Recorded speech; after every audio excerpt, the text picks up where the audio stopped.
दोस्तों, आज जिस मूवी को मैं आपके सामने लेकर आ रहा हूँ उसकी कहानी पर आपको यकीन ही नहीं होगा। इस दुनिया में ऐसा भी हो सकता है, ये सोचना लगभग नामुमकिन है। और सबसे बड़ी बात यह है कि यह सिर्फ किसी मूवी की कहानी नहीं बल्कि एक सच्ची घटना है। पर एक बात मैं आपको यकीन से कह सकता हूँ कि अगर आप इस मूवी को लास्ट तक देखेंगे तो आपको एक ऐसा एक्सपीरियंस होगा जो शायद आपने आज तक अनुभव नहीं किया हो। मूवी का नाम है लायन, जिसको IMDb पर 8 रेटिंग के साथ करीब 2.5 लाख लोगों ने वोट किया है। चलिए अब बिना देरी किए शुरू करते हैं आज की ये शानदार एक्सप्लेनेशन। मूवी की शुरुआत होती है सरू नाम के एक बच्चे से, जिसकी फैमिली में उसकी माँ, उसका बड़ा भाई गुड्डू और छोटी बहन शकीला रहती है। माँ खदान में काम करने जाती है, जबकि गुड्डू और सरू चलती हुई ट्रेन से कोयला चुराते हैं। कोयला चुराने के बाद वो उसे बाजार में बेचने जाते हैं, लेकिन उसके बदले उन्हें पैसे नहीं मिलते बल्कि दूध मिलता है, जिससे वो अपनी छोटी बहन को पिलाने के लिए लाते हैं। अब पैसे ना होने की वजह से आज जब सरू अपने भाई से कहता है कि मुझे जलेबी खानी है, तो गुड्डू कहता है कि अभी अपने पास पैसे नहीं है, आज शकीला के लिए दूध ले चलते हैं, किसी और दिन जलेबी खाएंगे। ये सुनकर सरू नाराज नहीं होता बल्कि भाई के प्रॉमिस करने पर वो खुश हो जाता है कि जल्दी ही एक दिन बड़ा भाई गुड्डू मुझे जलेबी खिलाएगा। अब घर जाकर गुड्डू अपनी माँ को दूध का पैकेट दे देता है, जिसके बाद माँ अपने तीनों बच्चों को दूध दे देती है। शकीला को दूध पीते देख वो गुड्डू से पूछती है कि आखिर तुम्हारे पास दूध खरीदने के पैसे कहाँ से आए। यहाँ पर हमें पता चलता है कि माँ को नहीं पता कि दोनों भाई कोयला चोरी करते हैं। खैर, माँ की इस बात का दोनों भाइयों में से कोई जवाब नहीं देता और तभी सरू अपने बाउल को अपनी माँ को देते हुए कहता है कि माँ आप भी पी लो। लेकिन अपने छोटे सरू की ये चीज देखकर माँ इमोशनल होकर मुस्कुरा देती है और कहती है कि नहीं बेटा, दूध मुझे पचता नहीं, इसलिए तुम ही पी लो। गरीबी में माँ के पास झूठ बोलने के अलावा दूसरा कोई रास्ता नहीं है। खैर, अब शाम होती है और माँ खदान में काम करने चली जाती है। वो सरू को शकीला का ध्यान रखने के लिए कहकर वहाँ से चली जाती है। अब रात को गुड्डू अपने दूसरे काम के लिए जाता है। उसका दूसरा काम है रात को खाली ट्रेनों के अंदर जाकर देखना, अगर कोई सामान भूल गया हो तो। अक्सर उसे सामान मिल जाता था, जिसे बेचकर वो बाजार से घर का सामान ले आता था। दरअसल ऐसा नहीं था कि गुड्डू काम करना नहीं चाहता था, लेकिन इस इलाके में काम करने के लिए कुछ भी नहीं था और गुड्डू की सबसे बड़ी जिम्मेदारी थी उसकी छोटी बहन और छोटा भाई। वो अपने सरू और शकीला को बच्चों की तरह रखता था और उनका फ्यूचर सिक्योर करना चाहता था। गुड्डू और उसका परिवार खंडवा से है, जो मध्य प्रदेश में पड़ता है। खैर, जब गुड्डू आज काम पर जाने के लिए रात को उठता है तो सरू भी उसके साथ चलने की जिद करता है। गुड्डू कहता है कि अभी तुम काफी छोटे हो और तुम्हें काम करना नहीं आएगा, वहाँ काफी भारी सामान उठाना पड़ता है। लेकिन सरू फिर भी नहीं मानता और उससे कहता है कि नहीं भाई, मैं भारी सामान उठा सकता हूँ। इसके बाद वो बाहर आकर गुड्डू को अपने सर पर चेयर रखकर दिखाता है और फिर जाने की जिद करते हुए भारी साइकिल को उठाने की कोशिश करता है। ये देखकर गुड्डू को अपने भाई पर तरस आ जाता है। वो उसका मन नहीं मारना चाहता, इसलिए उसे साथ ले जाने के लिए मान जाता है। दोनों भाई शकीला को ठीक से उठाकर साइकिल पर निकल जाते हैं। अब पहली बार सरू अपने भाई के साथ शहर की तरफ आया होता है तो बड़ी बड़ी बिल्डिंग्स देखकर वो हैरान हो जाता है। हम सभी ने ये चीज बचपन में एक्सपीरियंस की है, इसलिए आप इस चीज को आराम से समझ सकते हैं। खैर, अब गुड्डू सरू के साथ खाली ट्रेन में चढ़ता है और फिर उसमें सामान को ढूंढने लगता है। सरू भी इस चीज को काम समझकर उसका हाथ बटाने लगता है, लेकिन दोनों के हाथ सिर्फ 5 पैसे का सिक्का आता है। अब रात होती है तो सरू को नींद आने लगती है। आखिर वो एक छोटा बच्चा ही तो है। पिता की तरह अपने कंधे पर सुलाकर बड़ा भाई अकेले ही ट्रेन का सामान इधर उधर ढूंढने लगता है और जब वो थक जाता है तो सरू को स्टेशन की एक बेंच पर सुला देता है। आज गुड्डू के हाथ कुछ नहीं लगता। उसे डर है कि आज कुछ नहीं मिला तो कल का खाना उसके भाई बहन कैसे खाएंगे। इसलिए वो सरू को जगाते हुए कहता है कि बेटा, तुम यहीं सोना और यहीं रहना, मैं 1-2 ट्रेन का काम करके 2-3 घंटों में सुबह तक वापस आ जाऊंगा। नींद में गिर चुका सरू ऐसे ही हामी भर देता है, जिसके बाद गुड्डू अपने घर के राशन का इंतजाम करने के लिए निकल जाता है। अब अचानक रात को सरू की नींद खुल जाती है। उसे याद नहीं कि गुड्डू ने उसे क्या बोला था। वो सोचता है कि बड़ा भाई यहीं कहीं होगा, इसलिए वो भाई भाई आवाज लगाकर इधर उधर उसे ढूंढने लगता है। और इसी बीच वो सामने खड़ी एक खाली ट्रेन को देखता है और सोचता है कि शायद भाई उस ट्रेन में अपना काम कर रहा होगा। वो ट्रेन के अंदर जाकर अपने भाई को आवाज देता है और फिर नींद में वहीं सो जाता है। और जब उसकी आंख खुलती है तो वो ट्रेन अपने स्टेशन से निकल चुकी होती है। सरू ये देखकर घबरा जाता है और चिल्ला चिल्लाकर अपने भाई को आवाज देता है। वो कहता है कि गेट खोलो, मेरा भाई वहीं रह गया। लेकिन थोड़ी देर में वो समझ जाता है कि वो ट्रेन उस स्टेशन से निकल चुकी है। काफी कोशिश करने और रोने के बाद वो थक हार कर उसी ट्रेन में बैठा रहता है और उस ट्रेन के रुकने का इंतजार करता है। अब ट्रेन के रुकते ही वो दरवाजे खोलने की कोशिश करता है और बाहर लोगों को आवाज भी लगाता है, लेकिन कोई उसकी आवाज नहीं सुनता। इस तरह ट्रेन अपना 2-3 दिन का सफर पूरा करके खंडवा से कोलकाता पहुंच जाती है, जो वहां से करीब 1600 किलोमीटर दूर है। और फाइनली वहां जाकर उस ट्रेन का दरवाजा खुलता है। दरवाजा खुलते ही भूखे प्यासे सरू को खाने पीने की नहीं बल्कि अपने भाई की तलाश होती है। आप समझ सकते हैं कि 2 दिन से भूखा बच्चा अपनी माँ की जगह अपने भाई को याद कर रहा है। इसका मतलब वो बड़ा भाई उसके लिए सब कुछ था। इधर उधर भैया भैया चिल्लाते हुए वो स्टेशन पर भागने लगता है और अपने भाई के बारे में पूछने लगता है, लेकिन वहाँ सभी लोग बंगाली भाषा में बोल रहे होते हैं और उसे भिखारी समझकर वहाँ उसे कोई जवाब नहीं दे रहा होता। थक हार कर सरू रोते रोते अपने भाई को याद करते हुए उसी स्टेशन पर सो जाता है जहाँ उसके जैसे और भी बच्चे सो रहे होते हैं। अब देर रात वहाँ कुछ लोग आते हैं जो उन बच्चों को जबरदस्ती वहाँ से कहीं ले जा रहे होते हैं, लेकिन सरू इसी बीच वहाँ से भाग जाता है। 5 साल का सरू भागते भागते रात को एक देवी पंडाल में पहुँच जाता है जहाँ उसे काफी भोग प्रसाद रखा हुआ दिखता है, लेकिन तभी उसे अपने बड़े भाई की याद आती है कि हमेशा प्रसाद खाने से पहले भगवान को हाथ जोड़कर प्रणाम करना चाहिए। इसलिए 3 दिन से भूखा सरू पहले देवी माँ को प्रणाम करता है और फिर भूख मिटाने के लिए वहाँ रखा हुआ प्रसाद खा लेता है। सुबह होने के बाद वो वापस ट्रेन के ट्रैक पर आ जाता है और सोचने लगता है कि अगर मैं इसी पटरी पर चलता रहूंगा तो अपने भाई के पास और गाँव तक पहुँच जाऊंगा। वो ऐसे ही चलता रहता है। तभी उसे रास्ते में एक नूर नाम की औरत मिलती है जो उससे पूछती है कि तुम कहाँ जा रहे हो। सरू कहता है कि मैं खो गया हूँ, इसलिए अपने भाई गुड्डू के पास वापस जा रहा हूँ। नूर कहती है कि ऐसे तो तुम्हें जाने में कई दिन लग जाएंगे और हो सकता है कि तुम फिर से खो जाओ, इसलिए तुम मेरे साथ चलो, हम साथ में मिलकर तुम्हारे भाई और माँ को ढूंढेंगे। इसके बाद वो सरू को अपने साथ ले जाती है और फिर उसे अच्छे से नहलाकर खाना खिलाती है। रात को वो सरू से कहती है कि कल एक अंकल आएंगे जो तुम्हें तुम्हारी माँ के पास ले जाएंगे। सरू ये सुनकर थोड़ा रिलीफ महसूस करता है और आज इतने दिनों बाद पेट भरकर खाना खाने से उसे नींद भी आ जाती है। अब दूसरे दिन सुबह वहाँ एक आदमी आता है जिसका रोल निभाया है आपके और हमारे फेवरेट नवाजुद्दीन सिद्दीकी जी ने। वो आदमी आकर सरू से कहता है कि बेटा हम दोनों आज कहीं जाएंगे और फिर वहाँ से तुम्हारी माँ और भाई को ढूंढेंगे। इसके बाद वो आदमी नूर से कहता है कि तुमने बहुत अच्छा काम किया है, मुझे जैसा लड़का चाहिए था तुमने वैसा ही लड़का ढूंढ निकाला। इसका मतलब वो दोनों असल में बच्चों की तस्करी करने वाले गैंग में से होते हैं। थोड़ी देर बाद सरू को नूर पर शक हो जाता है और वो समझ जाता है कि कुछ तो गड़बड़ है, जिसके बाद वो वहाँ से भाग निकलता है। नूर उसे पकड़ने के लिए भागती है, लेकिन तब तक सरू भाग जाता है। अब सरू कुछ दिनों तक ऐसे ही इधर उधर घूमकर सोचता रहता है कि कैसे घर वापस जाए। उसे सबसे ज्यादा अपने भाई की याद आ रही होती है। साथ ही वो अपनी माँ के बारे में भी सोच रहा होता है कि किस तरह वो उनकी मदद किया करता था और उसकी माँ उसे प्यार किया करती थी। अब इसी तरह सरू को वहाँ 2 महीने निकल जाते हैं और फिर एक दिन जब वो एक कैफे के अंदर बैठे हुए लड़के की नकल उतार रहा होता है तो वो लड़का उसे नोटिस कर लेता है, जिसके बाद सरू उसे खाने के लिए इशारा करता है और वो लड़का खाना लेकर सरू को देने पहुंच जाता है। वो लड़का नोटिस करता है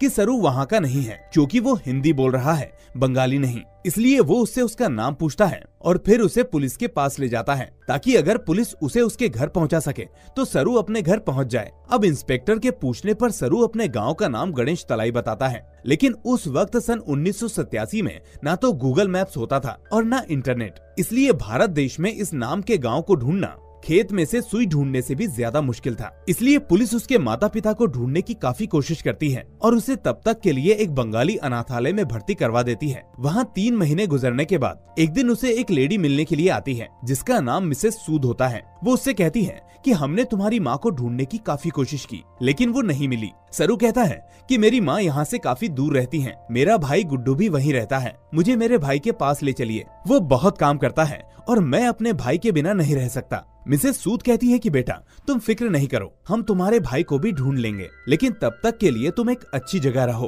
क्योंकि अगर तुम यहाँ से बाहर रहोगे तो बाहर के लोग तुमसे भीख मंगवाएंगे और खाना नहीं देंगे। सरू जानता था कि वो सच बोल रही है और उसकी मदद करना चाहती है, इसलिए वो उनकी हर बात के लिए हाँ कर देता है। इसके बाद मिसेस सूद उसे अपने घर ले जाती है जहाँ उसके जैसे और भी बच्चे होते हैं। उन बच्चों के साथ सरू 1-2 दिन में काफी घुल मिल जाता है और काफी कुछ सीख भी जाता है। अब कुछ हफ्तों बाद सूद उसे बताती है कि बेटा तुम्हारे भाई और माँ का अभी तक कोई पता नहीं है, लेकिन मैं अब चाहती हूँ कि तुम अच्छे से पढ़ाई करो और फिर खुद ही उन्हें ढूंढो। इसके लिए सरू मान जाता है और फिर सूद बताती है कि तुम्हें ऑस्ट्रेलिया के एक दंपत्ति गोद लेना चाहते हैं, क्या तुम उनके साथ जाना चाहोगे? वो तुम्हें अच्छे से पढ़ाएंगे और बिल्कुल तुम्हारे माता पिता की तरह ही तुम्हारे साथ रहेंगे और तुम्हें उनसे कोई खतरा नहीं है। क्या तुम इसके लिए तैयार हो? सरू मिसेस सूद पर बहुत भरोसा करता है और उसके पास उनकी बात को मानने के अलावा और कोई रास्ता नहीं होता, इसलिए वो उसके लिए हाँ कर देता है। फाइनली अब वो कपल वहाँ आ जाता है और सरू उनके साथ ऑस्ट्रेलिया चला जाता है।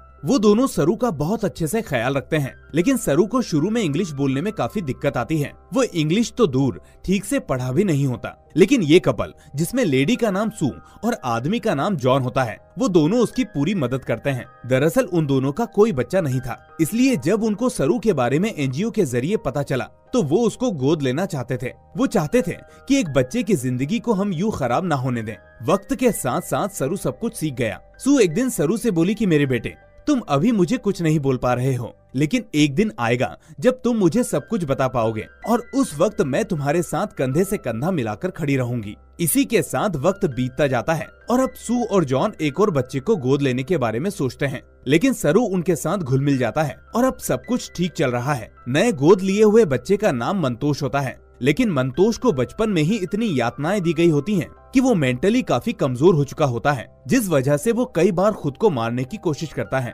और कई बार काबू से बाहर हो जाता है। लेकिन सू और जॉन उसे संभाल लेते हैं। वो उसकी जिंदगी को सरू की तरह ही बेहतर बनाना चाहते हैं। मंतोष की ये हालत देखकर सू उस रात अकेले में बैठकर रो रही होती है, लेकिन तभी सरू उसके पास आकर उसे गले से लगा लेता है और पहली बार उसे माँ कहकर पुकारता है, जिसे सुनकर सू अपनी सारी परेशानियां भूल जाती है। दोस्तों, मुझे नहीं पता कि ये कपल इस काम को कैसे कर पा रहा है, क्योंकि आज की दुनिया में लोग अपने बच्चे की मेंटल इलनेस से परेशान होकर उसे छोड़ देते हैं और वहीं ये कपल पूरी दुनिया के लिए एक मिसाल कायम कर रहा है। खैर, अब वक्त बीतता है और अब 20 साल गुजर जाते हैं। सरू बड़ा हो जाता है और साथ में मंतोष भी, जिसे अब सभी मैक के नाम से बुलाते हैं। अब पेरेंट्स को अपने सरू पर बहुत प्राउड फील होता है, क्योंकि वो होटल मैनेजमेंट की पढ़ाई के लिए बहुत ही जल्दी मेलबर्न जाने वाला है। वहीं हम ये भी देखते हैं कि दोनों भाइयों के बीच खास बनती नहीं है। दरअसल मैक बड़े होने के बाद सिर्फ अपने पेरेंट्स के लिए मुसीबत ही बना रहता है। वो इतने प्यार और सपोर्ट के बाद खुद को मेंटल इलनेस से तो बाहर निकाल लेता है, लेकिन उसकी जिंदगी में नशा अपनी जगह ले लेता है, जिस वजह से कई बार सू को उसके बिल्स भी भरने पड़ते हैं। और ये देखकर सरू को काफी बुरा लगता है कि मैक की वजह से माँ इतना परेशान रहती है। इसी बीच वो ये भी सोचता है कि जब उसका बड़ा भाई गुड्डू उसके साथ था तो वो उसकी बदमाशियों को देखकर उसे समझाता था, इसलिए वो यही काम अब मैक के साथ करता है। वो उसको समझाता है कि माँ को तुम्हारी चीजों से दिक्कत है, इसलिए तुम खुद को बदल लो। खैर, अब वो पढ़ने के लिए मेलबर्न चला जाता है और ये समय होता है सन 2008 का। वहाँ इंट्रोडक्शन देते हुए वो सभी को बताता है कि वो इंडिया से बिलोंग करता है और कोलकाता का रहने वाला है। इसके बाद सभी दोस्त मिलकर हाउस पार्टी करते हैं, जहाँ सरू के कुछ इंडियन फ्रेंड्स भी होते हैं। वहीं खाने में सभी चीजों के साथ साथ जलेबी भी होती है, जिन्हें देखकर सरू को अचानक से अपने बड़े भाई की याद आ जाती है कि किस तरह उसने बचपन में उसको जलेबी खिलाने का वादा किया था। वो उस जलेबी को उठाकर खाता है और तभी उसके मुंह से निकल आता है, थैंक यू ब्रदर। इतनी देर में वहाँ और दोस्त भी आ जाते हैं, जो उसे इमोशनल देखकर इसके बारे में पूछते हैं। वो उन सभी को बताता है कि वो असल में कोलकाता से नहीं, बल्कि वो एक खोया हुआ बच्चा था जिसे यहाँ गोद लिया गया। इसके बाद वो बताता है कि उसे सिर्फ गणेश तलाई याद है, इसके अलावा मुझे कुछ भी याद नहीं। मुझे बस इतना पता है कि मैं ट्रेन में सो गया था और 2 दिन बाद कोलकाता में उठा। तभी उससे एक दोस्त कहता है कि अगर हम कोलकाता से चलने वाली सभी पैसेंजर ट्रेन की स्पीड और टाइम को कैलकुलेट करें तो हमें एक दूरी यानी रेडियस मिल जाता है, जहां तक तुम 2 दिन में कोलकाता तक पहुंच पाए होंगे। तभी एक दोस्त सरू को गूगल अर्थ के बारे में बताता है कि इंटरनेट पर गूगल अर्थ पर हम काफी कुछ ढूंढ सकते हैं। वहाँ हम दुनिया की किसी भी जगह को देख सकते हैं, तुम चाहो तो उसका इस्तेमाल कर सकते हो। इसके बाद एक और दोस्त कहता है कि तुम्हारे माता पिता ने तुम्हें ढूंढने की कोशिश नहीं की, वरना अब तक वो तुम्हें ढूंढ लेते। सरू कहता है कि ये पॉसिबल नहीं है, क्योंकि मेरे पिता नहीं थे और मेरी माँ को पढ़ना और लिखना नहीं आता था, और इंडिया में आज भी पढ़े लिखे लोग ज्यादा कुछ नहीं कर सकते। मेरी माँ को तो शायद आज भी अपने शहर का नाम नहीं पता होगा। ये सुनकर सभी दोस्त हैरान हो जाते हैं और सरू को हौसला देते हैं कि सब कुछ ठीक हो जाएगा। इसके बाद सरू सभी से इस बारे में बात करने से मना कर देता है। इसके बाद वो लूसी के साथ पार्टी से निकल जाता है। दोनों एक दूसरे को काफी पसंद भी करते हैं। अब उसी रात को अचानक उसकी नींद खुल जाती है और वो सोचने लगता है कि क्या होगा अगर उसका भाई गुड्डू और माँ अभी भी उसे ढूंढ रहे होंगे। इसलिए वो फौरन गूगल अर्थ को ओपन करता है और स्पीड और टाइम के हिसाब से डिस्टेंस को कैलकुलेट करने की कोशिश करता है। लेकिन जब वो एक बेसिक रेडियस पर पहुंचता है तो वो समझ जाता है कि आधा इंडिया ही उसके पूरे रेडियस में आता है, यानी उसे आधे भारत में अपने गांव को ढूंढना होगा। उसकी ये मेहनत काम नहीं करती। वो निराश होकर लैपटॉप बंद कर देता है। अब धीरे धीरे 3 साल बीत जाते हैं। लूसी और सरू अब एक दूसरे के साथ रहना शुरू कर देते हैं। इसी के साथ सरू भी अपने परिवार को ढूंढने में लग जाता है। लूसी के साथ टाइम स्पेंड करते वक्त उसे कई बार अपने बड़े भाई गुड्डू की याद आती है, जो उसे अपने छोटे भाई की तरह नहीं बल्कि एक बच्चे की तरह रखता था। वो सोचता है कि मैं कितना सेल्फिश हूँ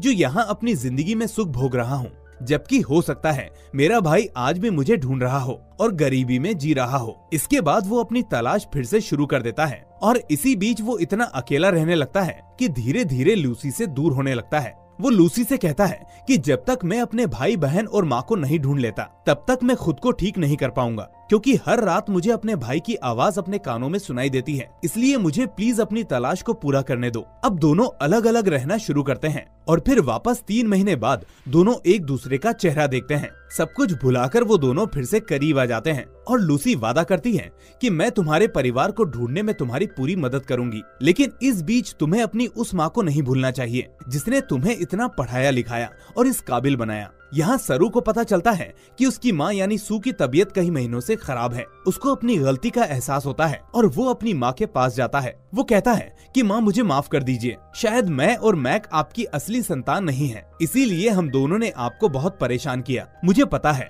आपको तब काफी दुख हुआ होगा जब डॉक्टर ने आपको बताया होगा कि आप माँ नहीं बन सकती, लेकिन मुझे लगता है कि आज जब आप हम दोनों को खुद से दूर देखती होंगी तो आपको बहुत ज्यादा दुख होता होगा। तभी सू कहती है, मेरे बेटे तुम बहुत भोले हो, तुमसे किसने कहा कि मैं कभी माँ नहीं बन सकती थी। ये मेरा और जॉन का फैसला था कि हम कभी अपने बच्चों को जन्म नहीं देंगे, बल्कि ऐसे बच्चों की परवरिश करेंगे जिन्हें हमारी सबसे ज्यादा जरूरत है। ये सुनकर सरू के होश उड़ जाते हैं। वो समझ जाता है कि सू ने उसके लिए कितनी बड़ी कुर्बानी दी है, लेकिन वो सू को समझने में गलती कर रहा था। उसने उसके लिए वही किया जो एक माँ अपने बच्चों के लिए करती है। इसके बाद सू कहती है कि जब मैं छोटी थी तो मेरे पिता बहुत शराब पिया करते थे और मेरी माँ को बहुत मारते थे। मेरी माँ मर गई, लेकिन मेरे डैड ने कभी शराब नहीं छोड़ी। वो मुझे भी काफी मारते थे। इसी बीच जब मैं थोड़ी बड़ी हुई तो एक ब्राउन स्किन लड़का जो हमारे देश का नहीं था, वो मुझे अपने खेत में दिखा। वो अचानक मेरे पास आकर खड़ा हो गया और उस दिन के बाद से मेरी जिंदगी पहले से आसान होती गई और मेरे पिता भी ठीक हो गए।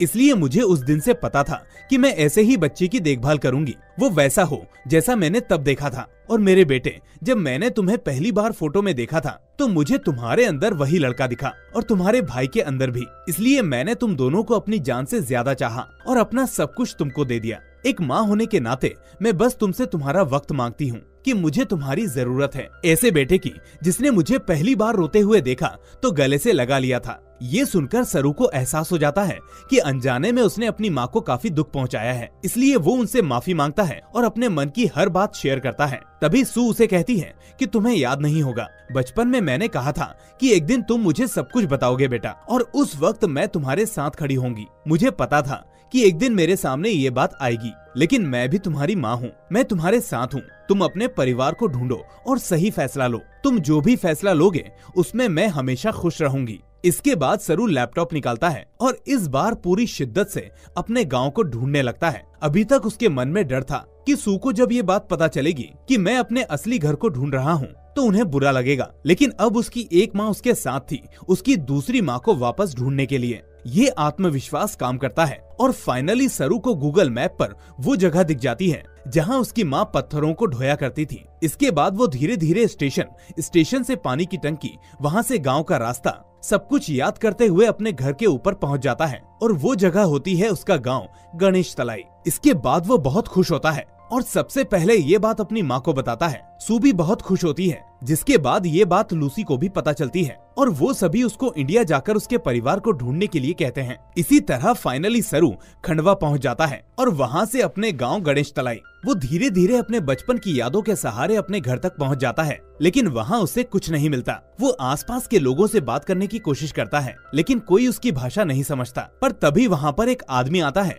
जो इंग्लिश बोल और समझ सकता है। सरू उसे अपने बारे में सब बताता है और उससे पूछता है कि मैं पहले यहाँ रहता था, क्या आप जानते हैं कि यहाँ जो लोग रहते थे वो अब कहाँ हैं? ये सुनकर वो आदमी वहाँ से चला जाता है और फिर वापस आकर उसे एक जगह आने का इशारा करता है। सरू उस दिशा में आगे बढ़ता है और दोस्तों आगे जो सीन अब आपको मैं एक्सप्लेन करूंगा उससे आप अपनी आंखों के आंसू नहीं रोक पाएंगे। दूर से उसे उसकी बूढ़ी हो चुकी माँ और बहन नजर आ रहे होते हैं। सरू अपनी बहन को गले से लगा लेता है और उसकी माँ तो मानो उसको देखकर पागल ही हो जाती है। उसकी माँ आज तक गांव छोड़कर इसलिए नहीं गई क्योंकि उसको पता था कि उसका बेटा एक दिन वापस जरूर आएगा। सारे गांव वाले भगवान के इस चमत्कार को देखकर हैरान थे कि आखिर एक बच्चा इतने छोटे से गांव से बड़े देश पहुंच गया और आज अपने परिवार को ढूंढने वापस आ गया। लेकिन अभी सरू के लिए एक चीज बाकी थी और वो था उसका भाई, उसका पिता जैसा भाई गुड्डू। वो अपनी माँ से पूछता है कि माँ भाई कहाँ है, मेरा भाई गुड्डू कहाँ है। और तभी उसे पता चलता है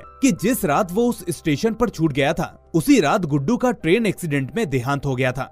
ये सुनकर मानो सरू का दिल टूट जाता है। वो अपनी माँ को पकड़कर फूट फूट कर रोने लगता है क्योंकि जिस पिता जैसे भाई को वो इतने सालों से सपनों में देख रहा था वो इस दुनिया में था ही नहीं। तभी उसे एहसास होता है कि शायद इसीलिए उसे अपना भाई हर जगह दिखाई देता है क्योंकि वो चाहता था कि मैं वापस माँ और शकीला के पास आ जाऊं। अपने पूरे परिवार से मिलने के बाद सरू अपने दूसरे माता पिता सू और जॉन को फोन करके सब कुछ बताता है और कहता है कि मैंने उनको बता दिया है कि मैं ठीक हूँ और जहाँ भी हूँ उन लोगों ने आपकी ही तरह मेरी फिक्र की है, मेरा ख्याल रखा है। उनका कहना है कि मुझे आप लोगों के पास वापस चले जाना चाहिए क्योंकि पैदा करने वाले से ज्यादा हक पालने वाले का होता है और तुम्हारे माता पिता को आज तुम्हारी सबसे ज्यादा जरूरत है। ये सुनकर सू और जॉन भी रोने लगते हैं और फिर हमें दिखाया जाता है कि सरू उन्हीं ट्रैक्स पर फिर से चलने लगता है जहाँ वो उसके भाई गुड्डू के साथ जाया करता था। और तभी उसे याद आता है कि उसका भाई सरू नहीं शेरू था, यानी शेर यानी लायन, जो इस मूवी का भी नाम है। इसके बाद हमें मूवी के लास्ट में असली शेरू को दिखाया जाता है जो अपनी ऑस्ट्रेलियाई मदर के साथ अपनी रियल मदर से मिलने के लिए इंडिया आता है और हमें दोनों के मिलने की खबर